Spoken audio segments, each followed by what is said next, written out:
ওয়াকফ আইনের বিরোধিতা করে মুসলিম পার্সোনাল ল বোর্ডের নেতৃত্বে আজকে সারা দেশ জুড়ে মহকুমাতে তারা ডেপুটেশন দিচ্ছেন।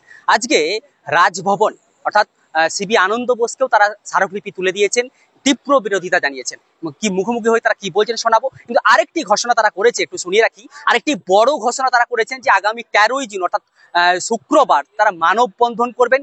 কোনো ট্রাফিক ব্যবস্থা এবং সাধারণ মানুষের ক্ষতি না হয় সেই দিকে নজর রেখেই তারা মানববন্ধন করবেন। সেখানে হিন্দু মুসলিম সব ধর্মের মানুষকে তাদের সাথে আসার আহ্বানও করেছেন। কি বলছেন তারা শোনাবো আপনাকে। বিসমিল্লাহির রহমানির রহিম, আলহামদুলিল্লাহ ওয়াসসালাতু ওয়াসসালামু আলা রাসূলিল্লাহ, আম্মা বাদ। আজকে আমরা এখানে উপস্থিত হয়েছি all India Muslim personal law বোর্ডের পক্ষ থেকে। তাহাফুজে আওকাফ কমিটি ওয়েস্ট বেঙ্গলের সদস্য আমরা। আজকে শুধুমাত্র আমাদের রাজভবনেই নয়, বরং পশ্চিমবঙ্গের প্রত্যেকটা জেলায়, একদম পাহাড় থেকে নিয়ে জঙ্গল বলা যেতে পারে, প্রত্যেকটা জেলায় আমাদের সদস্যরা আজকে গিয়েছেন এবং ডিস্ট্রিক্ট ম্যাজিস্ট্রেটের কাছে একটা করে আমরা মেমোরেন্ডাম জমা দিয়েছি আমাদের সম্মানিত মহামান্য রাষ্ট্রপতি মহোদয়ের দিকে লক্ষ্য করে, তার দিকে প্রেরণ করেছি আমরা। আজকে আমরা এখানে রাজভবনে উপস্থিত হয়েছে, আমি আছি, আমার সাথে ফুরফুরা শরীফের জনাব পিরজাদা সোহবান সিদ্দিক ভাইজান আছেন, জামাত ইসলামী হিন্দের আমাদের ওয়েস্ট বেঙ্গলের সম্পাদক সাদা মাসুম সাহেব আছেন, এবং আমাদের Paschimbanga all India Muslim personal law বোর্ডের সদস্য আলহাজ মাহমুদ আলম সাহেব এখানে উপস্থিত আছেন, আরো অনেকেই আছেন। তো আমরা এখানে আজকে এসেছি মূলত এই যে আমাদের নতুন ভারতবর্ষে যে ওয়াকফ আইন পাস করা হয়েছে 2025 সালের ওয়াকফ অ্যামেন্ডমেন্ট অ্যাক্ট, সেই অ্যাক্টের মাধ্যমে 1995 সালের যে ওয়াকফ অ্যাক্ট ছিল তার মধ্যে কিছু সংশোধনী নিয়ে আসা হয়েছে। আমাদের এখানে আজকে আগমনের উদ্দেশ্য হলো সেই যে সংশোধনীগুলো নতুন নিয়ে আসা হয়েছে তার বিরুদ্ধে আমাদের তীব্র প্রতিবাদ। এখানে আমরা মূলত উল্লেখ করেছি যে আমাদের ভারতবর্ষের সংবিধানের ধারা 14, 25, 26 ও 29 অনুচ্ছেদের পরিপন্থী হলো আমাদের এই নতুন ওয়াকফ আইন। এর সাথে সাথে আমরা আরো জানিয়েছি যে প্রত্যেকটা ধর্মীয় সম্প্রদায়ের জন্য যে আইনগত সুরক্ষা আছে, প্রত্যেকটা ধর্মীয় সম্পত্তির জন্য যে আইনগত সুরক্ষা আছে, ওয়াকফ সম্পত্তির ক্ষেত্রে সেটা বাতিল করা হয়েছে।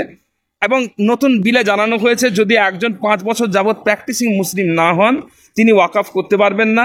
এবং এই সংশোধনীগুলো শুধুমাত্র মুসলিমদের অধিকারকে সীমিত করে, অথচ অন্যান্য ধর্মীয় গোষ্ঠীর জন্য তা বহাল রাখা হয়েছে।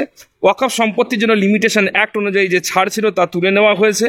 যদি সরকার ওয়াকফ জমি দখল করে তবে সরকার সেটির মালিকানা দাবি করতে পারে, কারণ এখন থেকে বিরোধ নিষ্পত্তির ক্ষমতা এক মনোনীত অফিসারের হাতে।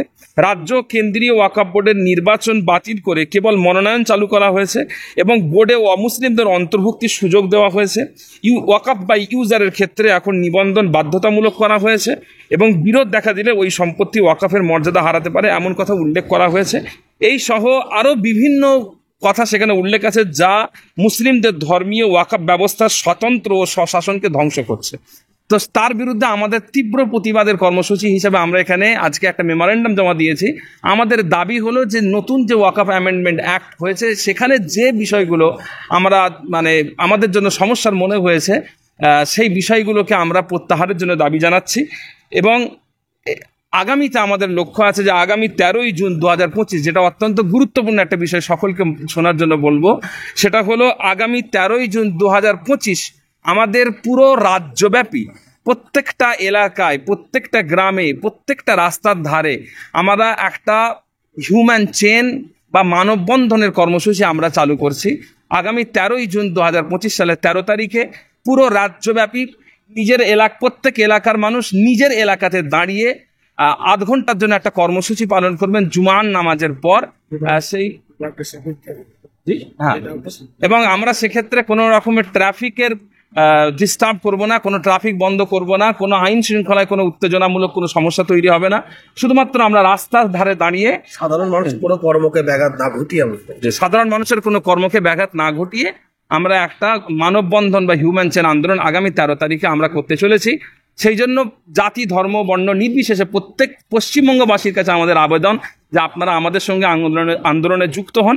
এবং আমরা আরও বিশেষ করে আমরা অনুরোধ করব ইমামদেরকে, তারা যেন আগামী ঈদুল আজহার মসজিদের খুতবাতেও যেন তারা এই বিষয়ে মানুষকে বলেন, মসজিদের জুমার খুতবাতেও তারা যেন মানুষকে এই বিষয়ে বলেন।